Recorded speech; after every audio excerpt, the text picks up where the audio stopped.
From Alabama to California, we're watching your six, folks. Stay ready, stay free. And when the world goes crazy, what should we do?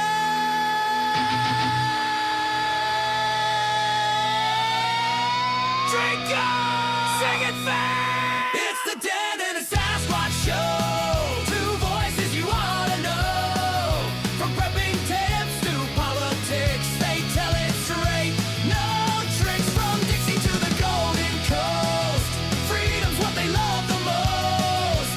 Download the podcast, let the truth roll on the Denton and Sasquatch show. This place is half talk show, half weird daycare. I love it!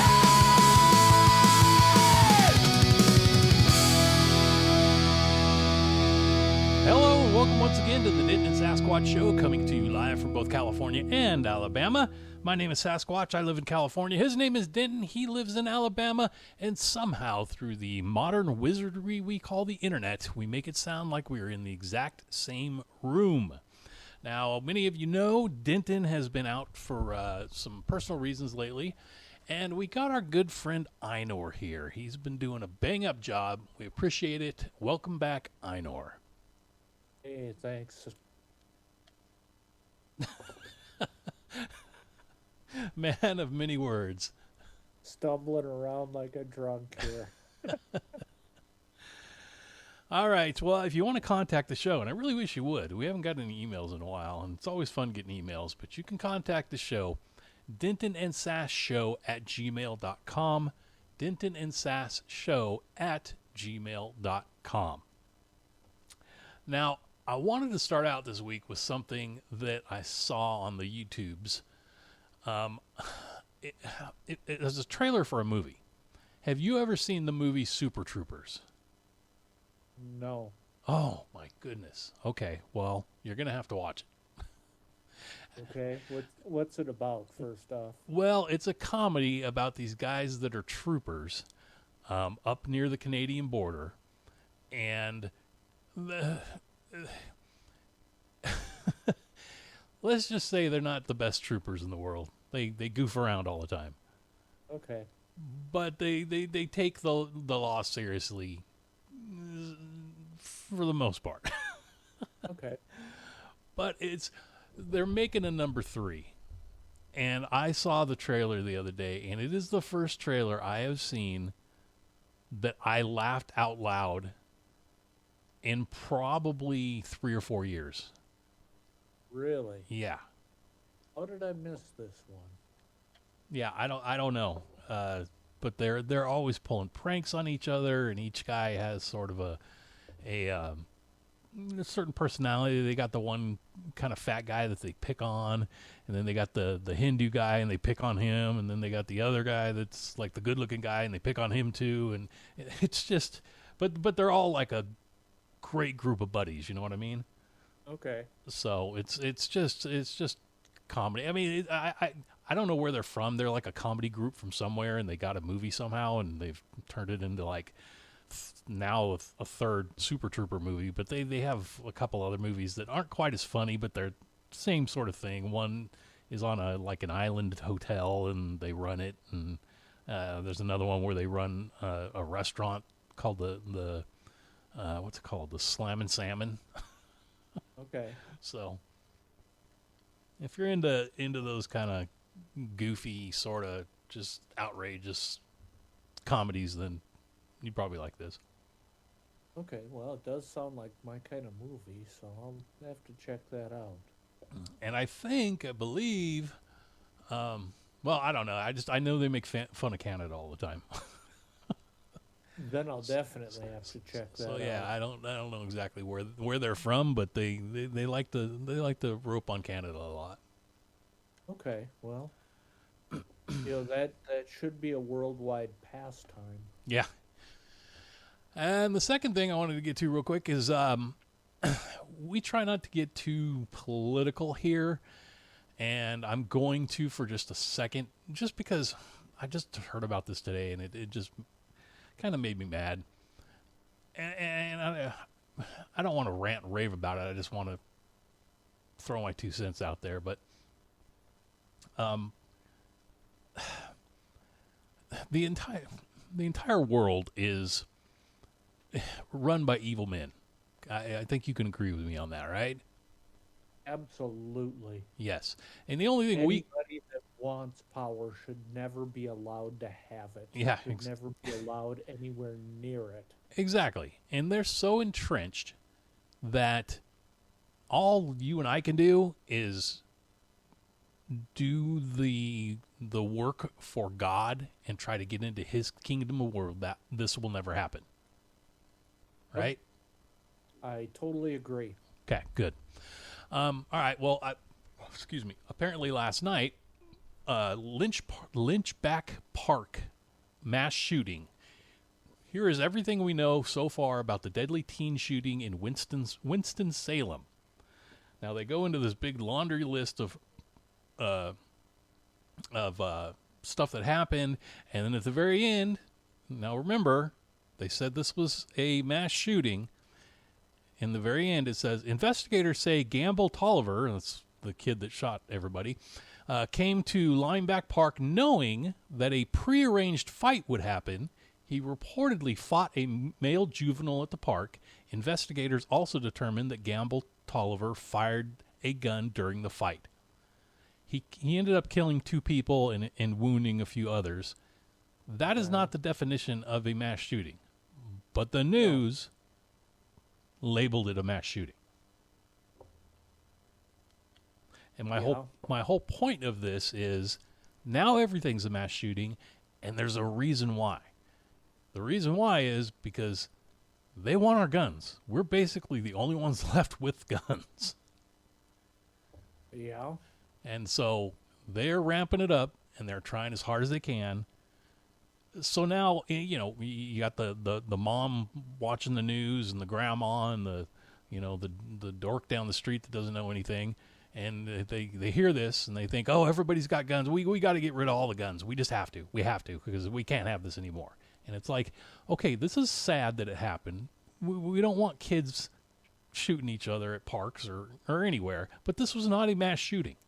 It was street violence. They went there to fight with their fists, and one of the kids pulled out a gun. Yep. So I'm just, throwing it out there so people understand that they're lying to you. They're telling you it's a mass shooting, and they're happening constantly everywhere you go. And there are shootings, but trust me, you give up the guns, there's going to be more shootings than there are right now. It's like, I don't know. I don't want to, get up on a pulpit, start preaching to everybody, but just makes me mad when the liars lie. Yeah, well, they do that because they get away with it, and they know they can get away with it. I mean, Chicago and New York are the 2 most gun-regulated cities probably on the planet. And look at all the shootings that occur in both those cities. Well, and that's you come out and that's to middle of nowhere, Arizona, where everybody's strapped all the time, and that does not happen. Yeah, exactly. And that's one of the things too. Like 10 years ago, they used to sweep the Utes shooting each other in cities under the rug because they didn't think it was good. But then they figured out, hey, you know what? This can help push our agenda forward. So now they're making things into mass shootings that aren't mass shootings, that were just fights. Oh, there's good money in this. Let me tell you. Oh yeah. Just look at what's going on with that Southern Poverty Law Center this week. When you're out of racists, what do? You go build more racists, and that's what they're doing here. Yeah, I think I posted something on X that said, "Oh, come on now, you can't hate or no, you what did I put? You can't be racist unless you make more racists." Yeah, exactly. Exactly. So I mean, there's good money in that. There's good money in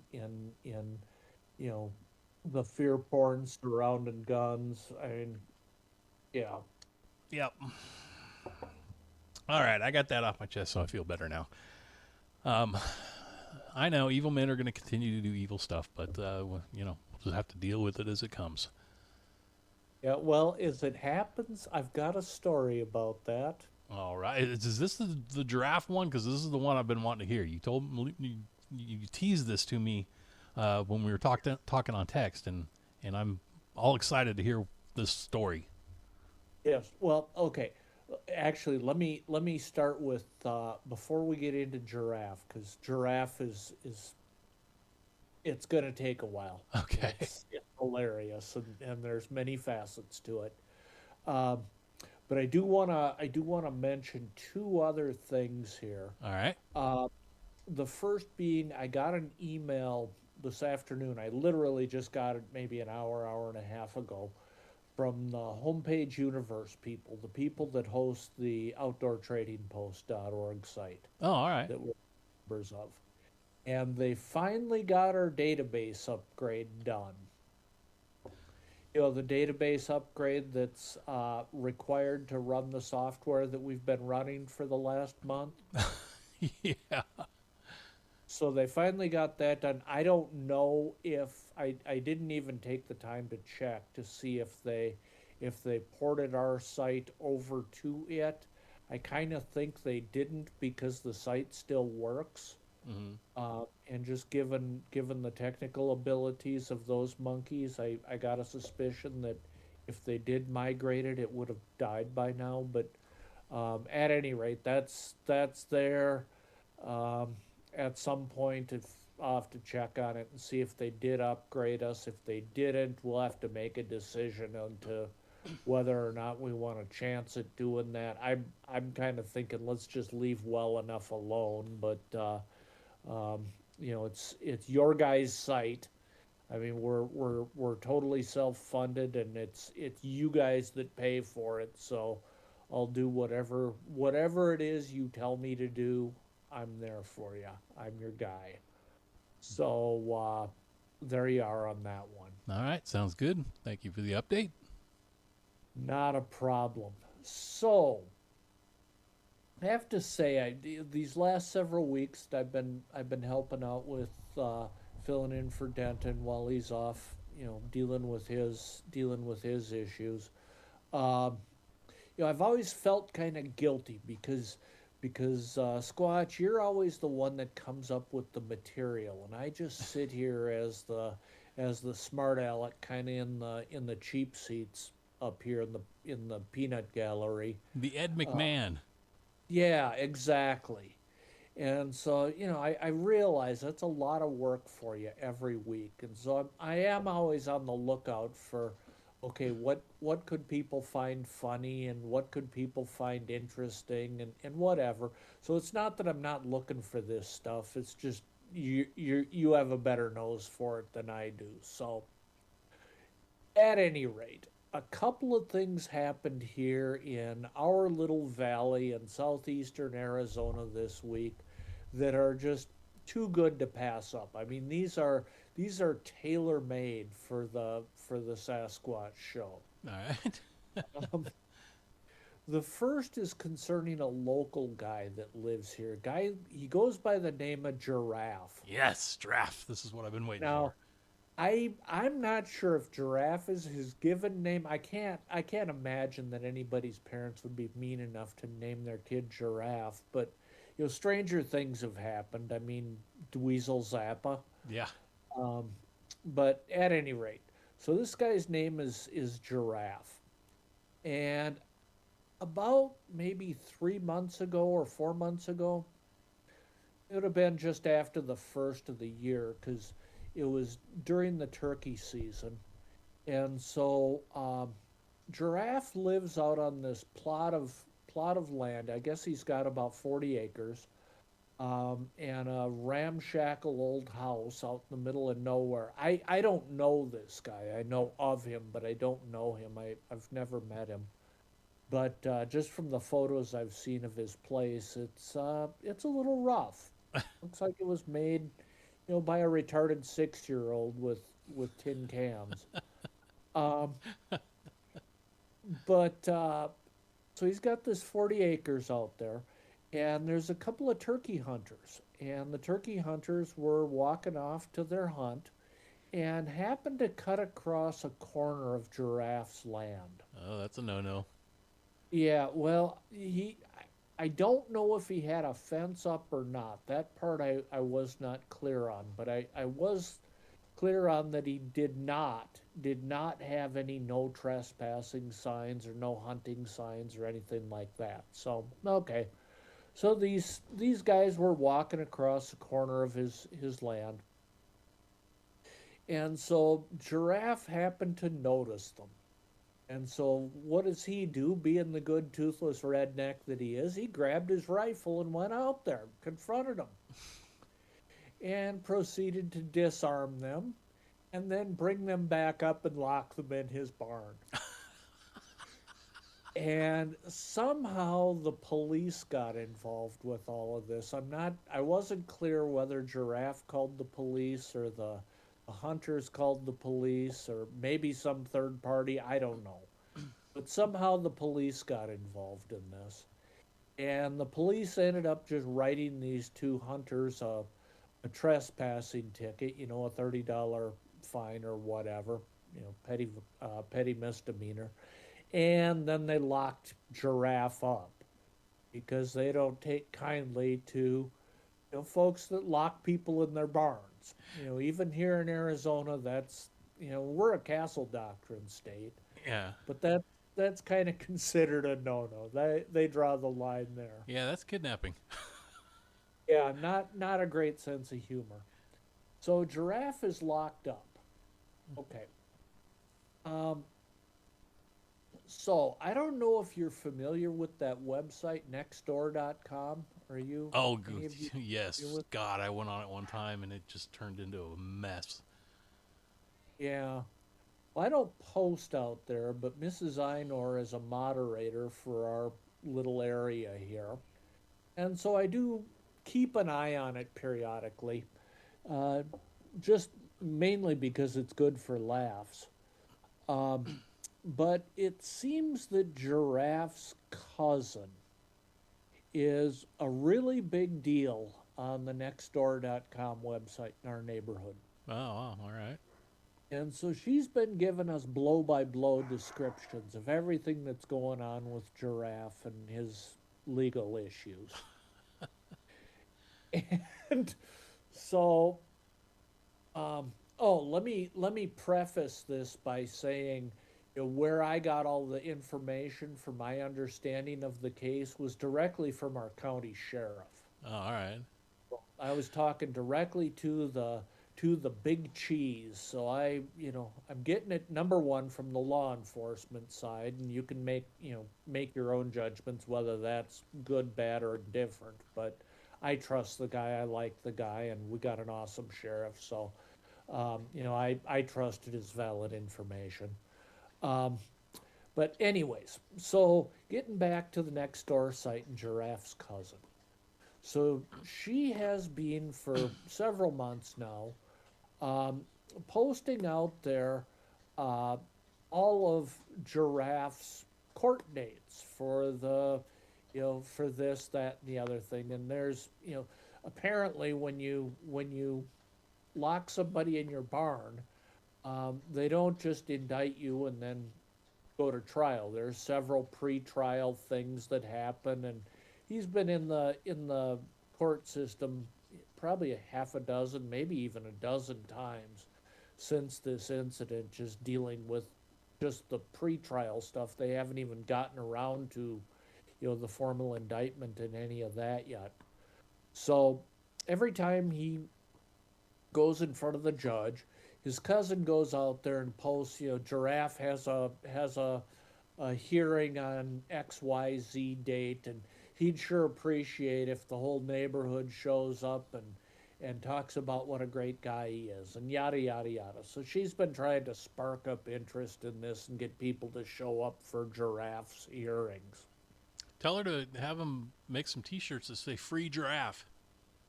Yeah, well, hey, give me Giraffe or give me death. I don't know. But So this guy's still locked up, huh? well, yes and no. He wasn't for a while. They let him out on bail for a while. And now it sounds like he might be back in the Husko. So, Oh, he must have broken bail. well, either that or, you know, I mean, we are only about 30 miles as the crow flies from the Mexican border. So, and you got a guy named Giraffe. So, I mean, Yeah. you know, the odds are high. Let's put it that way. I could totally see him just looking from the jail and looking across the border and just being like, "Yeah, I'm gonna make a run for it." Yeah. Yep. Well, At any rate. I am happy to say that it did not become a mass shooting like in Winston-Salem. See, No. now, I would much rather get locked up in somebody's barn than than get shot. Well, yeah, absolutely. I mean, you know, this whole thing is just a comedy of errors, and nobody's going to die over it, probably, hopefully. But yeah, at any rate, so the the latest on Giraffe from the Nextdoor website is apparently the defense attorneys have come across some video footage, probably from a game camera or something, because they're everywhere out here, either looking for illegals or looking for game. And have these two stiffs, these two hunters, supposedly doing something. I wasn't real clear on what it is that they were doing or what it is that they were saying, but the cousin, Giraffe's cousin, is pretty well convinced that the judge is going to see this videotape and drop all the charges against old Giraffe. No, wow, all right. But I'm kind of thinking that might be a little premature here. Because the other half to this whole thing is that the county sheriff has found some new evidence somewhere or other.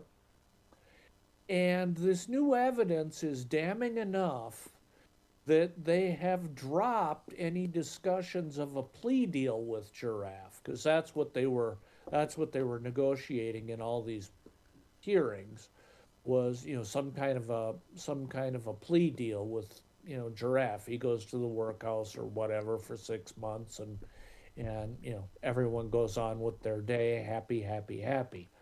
But they've decided to pull back on that and seek a grand jury indictment. Oh, wow. So apparently, whatever the county has is damning enough that, he might be busting rocks. He might be going to the big time Crowbar Hotel. Ah, Giraffe. Say it isn't so, buddy. Yeah. But, just a guy that wanted to be left alone out in the desert. Yeah, a guy named Giraffe that wanted to be left alone out in the desert. And probably the rest of society would be better off if he were left alone out in the desert. Yeah, probably. I mean, as long as he doesn't have any children in his basement or, child porn or something like that, it's like, well, just leave the guy alone. Yeah, well, as long as he doesn't have any children that he has squired, too. Yeah, that's probably not a good idea. Yeah. But that is a fantastic story. I'm glad you brought that to the show, because that is probably one of the best stories we've ever had on this show. Well, I'm just sitting here watching this whole thing, and my mouth is hanging open. And I'm just waiting. So I will, as we keep coming back, I assume I'm going to be doing this for a little while. As I keep coming back every week, I will give you, the Giraffe updates as they come in. Oh, yeah. This whole thing is just really getting interesting. This is like into the Back to the Future, to be continued. Yeah. Oh, wow. So, That was great. and then one other one that came up here this week. This also I discovered on Nextdoor. Have you ever heard of a festival called Saguaro Man? No, but I'm guessing it's kind of like Burning Man. Exactly. Exactly. I had never heard of it either, but apparently this thing has been going on since 2019. And the other thing I didn't realize is it's going on only about 30 miles from MT Acres here. Oh, wow. We have a playa, basically we call it the Salt Flats, but it's a playa, about 30 miles from here. And these, I don't even know what you call them, hippies, dopers, whatever. Um, they decided to take over the playa this week and have the Cigarro Man, which is a takeoff on the Burning Man, and it's basically the same type of thing. Just Now, right when you first said this, I was thinking Burning Man, and Burning Man. I've never been, but I've heard that back in the day it was just kind of like an all-out whatever, and then it got you know it's just too popular, and then the influencers started showing up, and it just got ruined. So that's probably why yeah, they started this Cigarro Man, because they wanted to go back to what it was. that's entirely possible. Um, but of course, all the blue hairs around here are all up in arms about this because we've got all these hippies in town now, and they're going to do this and they're going to do that. Well, they're not going to do anything because it costs like $180 to get into this festival, and it's I guess a 5-day ordeal. And after you pay your $180, you cannot leave.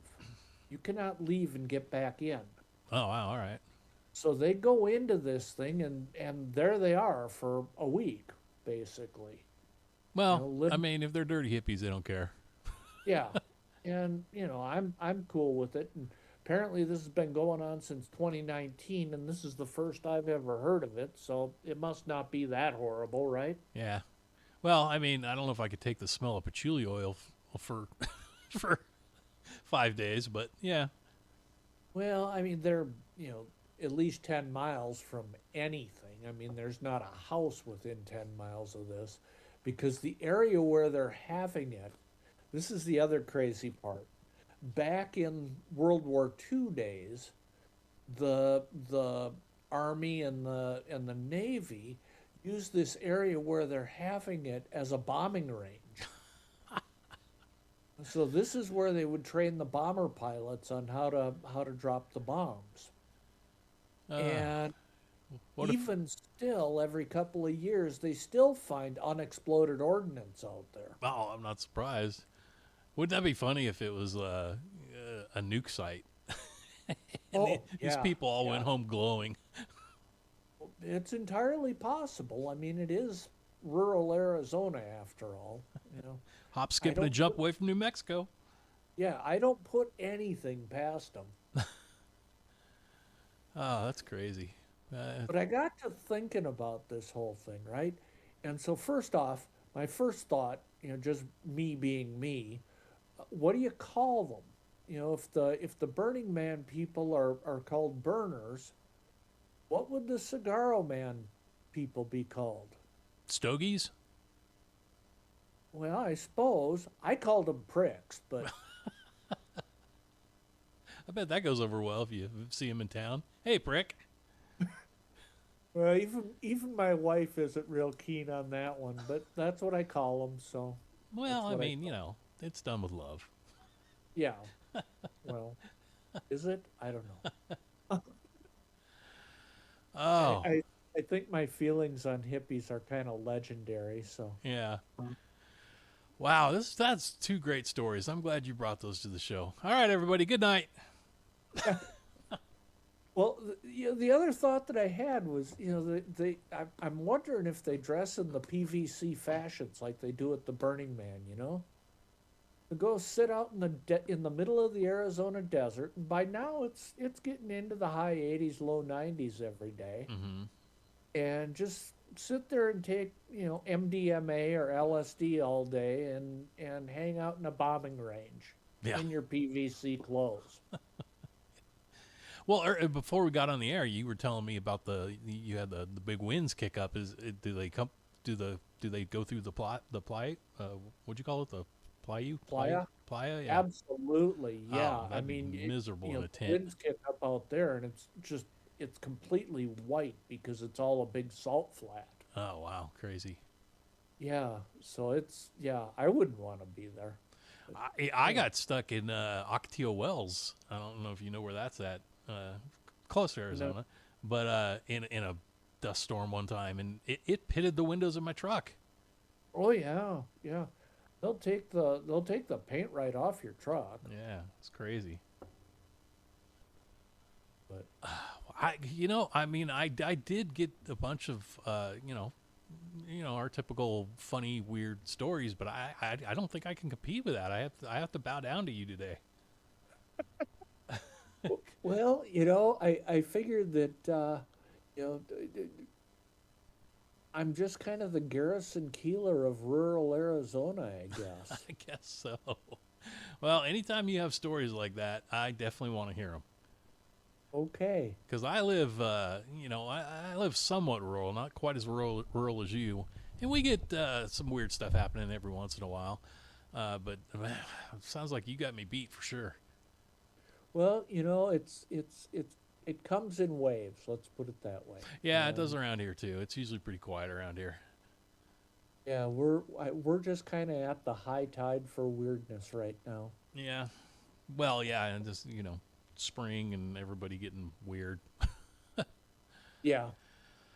All right. Well, I'm going to run through a couple of these real quick. I might even pass over some because, like I said, you got me beat by far this week. I had the story about basically they're making a Bigfoot musical, and to that I say no. They can't do it right. I'll have a picture of the guy playing Bigfoot. He looks like a fairy.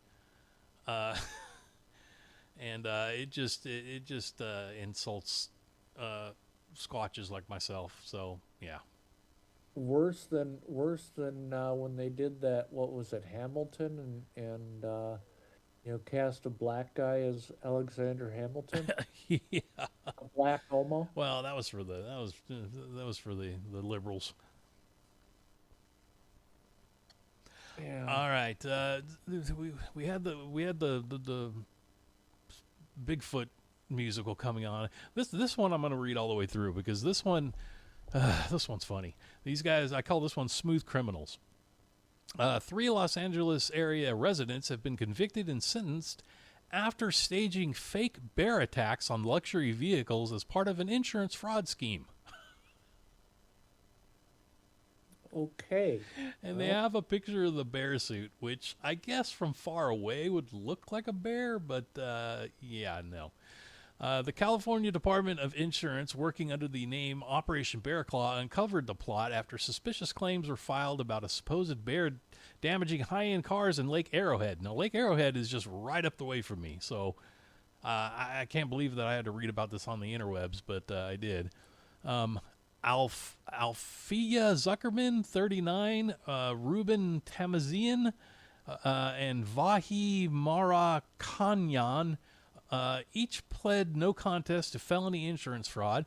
Prosecutors said the group used a person in a bear costume to stage attacks on a 2010 Rolls-Royce Ghost, a 2015 Mercedes G63 AMG, and a 2022 Mercedes E350, then submitted fraudulent claims to insurance companies. Detectives began investigating after an insurance company flagged a January 28th claim involving the Rolls-Royce. The suspects submitted video footage that appeared to show a bear inside the car. However, a biologist with the California Department of Fish and Wildlife reviewed the evidence and determined that the bear was actually a person in a costume. Officers later executed a search warrant and found the bear costume at the suspect's home. The investigation revealed 2 additional fraudulent claims made on the same day and at the same location. In total, the scheme cost insurance companies $141,000. Each defendant was sentenced to 180 days in jail, which will be served through weekend jail program, 2 years of supervised probation, and ordered to pay restitution. They all had to pay about $50,000, but there you go. Uh-huh. Doesn't- And these guys were all what? Proud graduates of the Somali Learning Center? Probably. And it was probably their own cars that they did it to, that we paid Yeah. for. So there you go. You never know what kind of crazy stuff's going on out in the world. Oh, that's nuts. This one, I'm not going to read the whole thing, but you know that smelly flower that smells like rotting flesh? I've heard of it, yeah. Yeah, well, South Hadley, Massachusetts is where it's at. The Victoria-era greenhouse. Yeah, that's where it's at. It smells like a stinky diaper, they say. But apparently, with the spring here, it's whatever it does, bloomed or whatever, and it's stinking the place up. So there's that. Yeah, well, it is massive mutants, so. Yeah. Now this one you might be able to relate to. Do you have cattle? Oh, yeah. Okay. They're all over the place here. Okay. Now, it used to be the cow's biggest fear that they were going to be abducted by aliens, right? That used to be the big thing. Yeah. Well, a fed-up UK farmer has pledged to breed uglier cows to curb the relentless tide of influencers lining up to snap selfies and generally harass his handsome Highland cattle. Okay. The intention is to make them less photogenic, Alex Birch said Alex Birch from Derbyshire. He told the BBC. The 39-year-old cattle farmer said he observed a concerning uptick in gawkers flocking to his farm in Baslow Edge to film viral videos of animals which are known as floofies due to their thick, shaggy fur. My cows don't get any peace, lamented the Brit, who's witnessed people hugging his tufty charges, taking selfies, and even pulling their tails in a bid to create viral content. Birch recalled seeing someone filming a yoga video next to them and even discovered bags of veggies that the oglers used to feed his cows. He also had to intervene when a group of 30 tourists cornered his herd with flashing cameras so they could upload the pics to social media. Despite reporting to TikTok of his critters being harassed, let's see. TikTok never took them down. To stop the intrusive photo ops, the cattleman has decided to remove his cows' good looks by crossing them with white-bred shorthorns, which he described as good hardy cows that are not photogenic and don't have horns. If I had my way, I would ban people, said Birch, but the people won't go away, so I needed to remove what's attracting the cattle. Breeding out the beauty would take about 6 years, he said. Okay. I mean, that really sucks that he has to do that. I mean, these influencer people that do this stuff, they're the worst. Yes. Well, not to mention that, even let's say that he succeeds in getting his ugly cows, that's going to cost him money. I mean, a lot of money. In time, yeah, with the 6 years. Well, not just that, but, at least around here, when the cows go off to auction, the buyer pays for them by the pound, but they bid, based on what the herd looks like. Yeah. So, I mean, looks account for a lot of what they get for those cattle when they go to market. That's right. Yeah. I think the solution is we send Giraffe over there and let him handle the people, the influencers. Giraffe would, yeah, he'll take care of you. He's got your back. Now, speaking of aliens, this is something that you talked about either last week or the week before that, but there's been these deaths of the NASA nuclear engineers, right? Yeah. Well, it's Yeah. been thrust back into the spotlight as the nation reels from a disturbing pattern of 11 missing scientists. Now that's weird. Yeah. Joshua LeBlanc, 29, was found burned beyond recognition in the wreckage of his 2021 Tesla Model 3 on July 22nd last year in Huntsville, Alabama. His family reported him missing that day, but it was not until 2:45 that his vehicle was found. Authorities were able to trace LeBlanc's movements using recordings from his Tesla's Sentry mode, revealing the vehicle sat at Huntsville Airport for nearly 4 hours on the morning of his death. The vehicle slammed into a guardrail and several trees before bursting into flames. The engineer's body was transported to Alabama Department of Forensic Sciences, which took 3 days to identify due to the severity of the burns. Family members said the sudden trip was never planned and told Louisiana news site KLFY that it was unlike him to go silent without updating them. So that's just weird. Well, I mean, did you hear the one this week? They had one just this week, and he was a fairly young guy too, early 30s, mid 30s, something like that. And you know, he was, I want to say he was a nuclear guy. He was a nuclear scientist, but he had posted a post out on YouTube the day before his death, you know, talking about, you know, everything that he's looking forward to doing. It sounded like it was just a post, you know, to his buddies or whatever, his friends and family. But talking about, you know, looking forward to going on vacation with his girlfriend and blah, blah, blah, and all this. And I mean, apparently the guy was just a brilliant scientist and had a brilliant career ahead of him. And the next day he just went off and unalived himself. Yeah, that's definitely weird. Yeah. Well, and then I got this other one. Anti-gravity researcher Amy Eskridge was found shot dead, and it was ruled a suicide. 1 month earlier, she texted a friend, "If you see any report that I killed myself, I most definitely did not," she said. She also said that she was being hit with energy weapons and needed to disclose soon. Yeah, that doesn't add up at all. That's from Colin Rugg at the Daily Mail.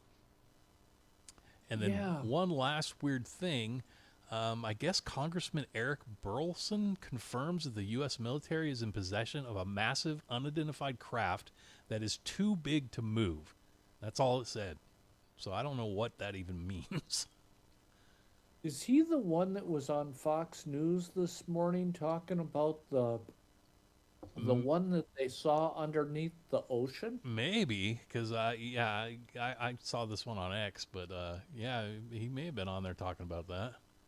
He was saying this thing was the size of a football field, and they tracked it via sonar. The U.S. Navy tracked it via sonar, moving underneath the ocean at 200 miles an hour.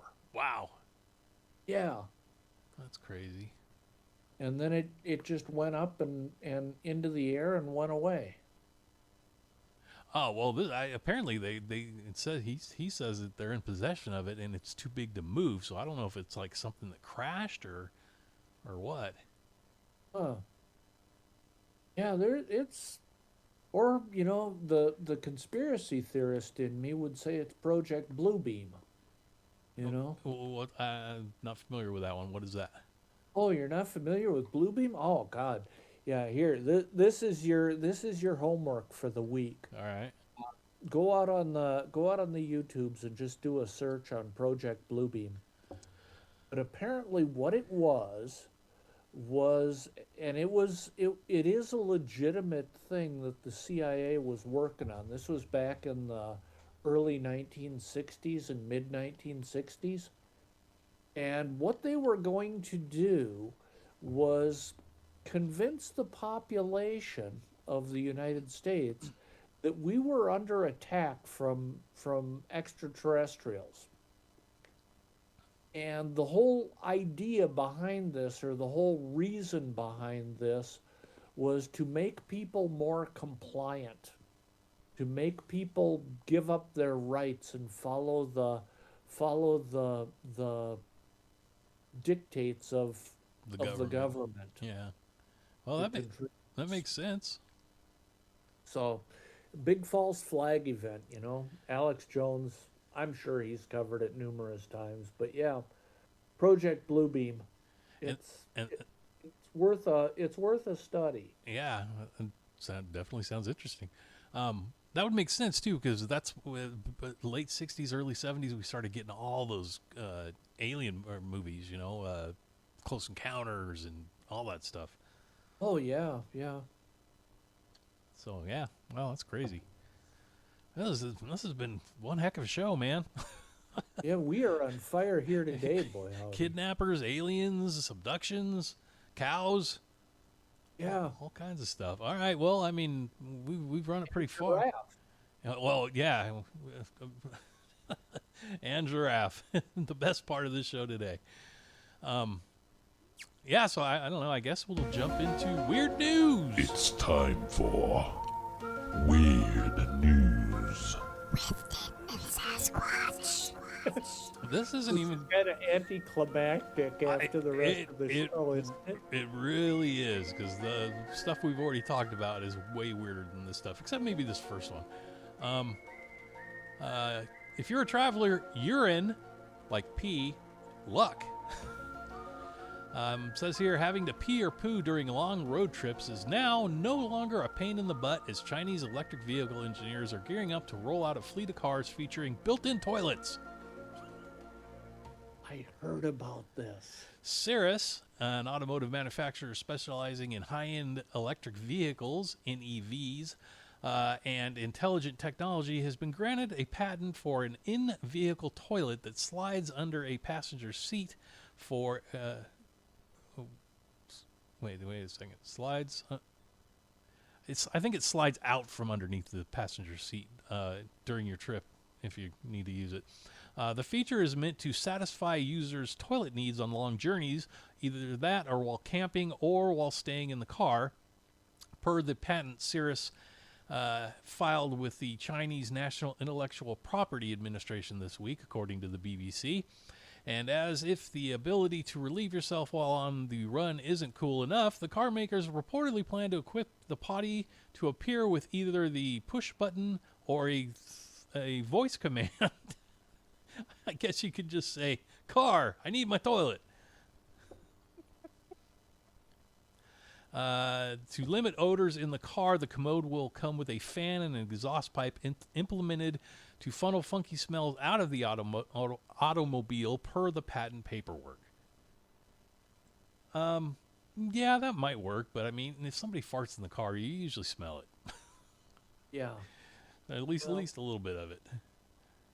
Yeah, and what I assume then that they're gonna like put a hole in the middle of the front seat so that it goes down into this thing. I don't know the picture they show. I think I have a picture to put on the YouTube, but it looks like in the hospital, those little bedpans that kind of slide into a chair. Yeah. It looks kind of like that, like it's white plastic or something like that, and it comes out from underneath the seat. So I don't know if you'd have to like scoot up and sit over it or how that works. It doesn't really show very well, but yeah, I don't know. Yeah. Well, those Asian countries too. I don't think they use normal toilets like we do here in the West. As I recall, they just like have a hole in the floor, and you stand over the hole and do your duty and or and squat. then go on about your day. Yeah. So maybe it's built for them. Yeah, maybe so. I don't know. God, I don't know how they aim, but apparently they do. Maybe they'll put out a video. Yeah. I got this other one here. 87-year-old man went to the emergency room with shortness of breath after inhaling thick smoke from a forest fire. What happened next was something out of a sci-fi movie. Thick black branches like plugs were observed in the unidentified patient's windpipe and lungs. Now, there was a picture of this, and I'm going to put it up on the YouTubes. It looks like branches of trees, like the brachial I guess they're called brachial, but it filled it, and it looks like black plastic. New England Journal of Medicine, I guess it's a real thing. But if they get to it fast enough, they can cure you of it. Okay. So, just to let everybody know, if you are around smoke, you may get some branches in your lungs. Yeah. So who fixes it? Like a surgeon or one of those tree trimmer guys? Or, I mean, Maybe a team of both. yeah, boy, who would you even call about that? Yeah, I don't know. The trip to, what is that called, urgent care? Yeah. The general outlook for plastic bronchitis is good if caught early. The 87-year-old patient was discharged after a week battling pneumonia, and his breathing returned to normal by the 2-week follow-up. So, well, that's good to hear. Yeah. And then for our last one, I got a little something biblical. Not your normal biblical, but I personally have been reading my Bible a lot more lately, and I don't remember hearing this story.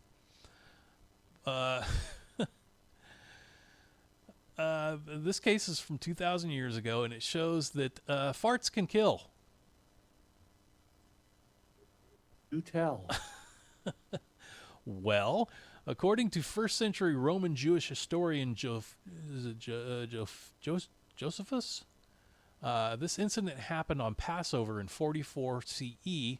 At the time, the Temple of Jerusalem still stood, and thousands of Jewish people had gathered there for festivities. However, at the time, Jerusalem was under the power of the Roman Empire. Roman soldiers overseeing the temple had little respect for the Jewish tradition, and one of them decided to make his feelings clear. According to Josephus, the soldier pulled back his garment and, cowering down after an indecent manner, turned his breech, that is his bare butt, to the Jews. He then used his breech to let one rip. His blasphemous antics enraged the pious Jewish crowd, which began to riot. The ensuing violence caused what we call today a crowd surge, which Josephus states that led to 10,000 people being trampled to death. Make sure your thing... yeah, okay, that was the end of that one. But apparently this Roman guard's fart caused 10,000 people to get trampled. Well, it must have been a hot one, huh? Oh, yeah. Hot, and who knows what was going on. But that's pretty crazy. I don't remember reading that one in the Bible. No, that's the first I've heard of that. All right. I consider myself, I won't say a good Christian, but, I try. Yeah. Let's put it that way. And people say to me, because I cuss a lot, as you all know, in real life, and people say, how do you square that with your Christian faith? You call yourself a Christian, but every other word that comes out of your mouth is a cuss word.